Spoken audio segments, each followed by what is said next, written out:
নমস্কার বন্ধুরা, গত বছরের সেপ্টেম্বর মাসে সুনামিতে বড় ধরনের এক ভূমিধসের ঘটনা ঘটে। আজকে আমরা সেই ভূমিধস নিয়ে আলোচনা করব। তো বন্ধুরা, গ্রিনল্যান্ডের সৃষ্ট বিশাল সুনামিতে সামুদ্রিক ঢেউ টানা 9 দিন ধরে কেঁপেছে পুরো পৃথিবী। নতুন একটি গবেষণায় এই তথ্য জানা গেছে। গত বছরের সেপ্টেম্বর মাসে সুনামিতে বড় ধরনের এক ভূমিধসের ঘটনা ঘটে।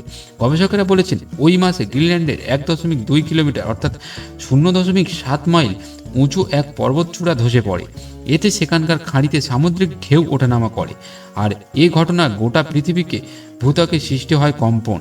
গবেষণার প্রতিবেদনে সহ রচয়িতা স্টিফেন হিক্স বলেন, পৃথিবীর গ্রিনল্যান্ডের ডিকসন নামের খাঁড়িতে এই ঘটনা ঘটেছে, যা একেবারে হতবাক করেছে বিজ্ঞানীদের।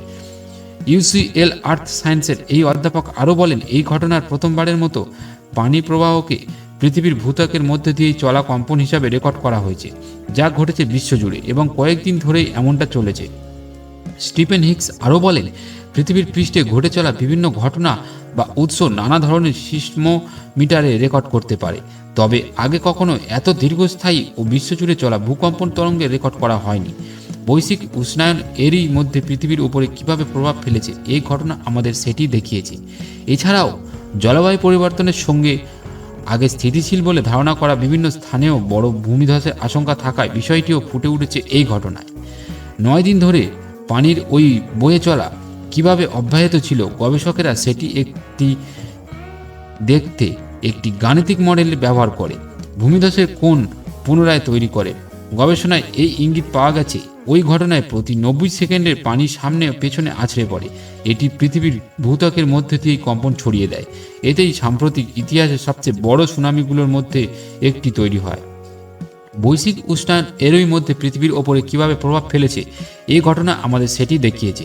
এছাড়াও জলবায়ু পরিবর্তনের সঙ্গে সঙ্গে আগে স্থিতিশীল বলে ধারণা করা বিভিন্ন স্থানেও বড় ভূমিধসের আশঙ্কা থাকায় বিষয়টিও ফুটে উঠেছে।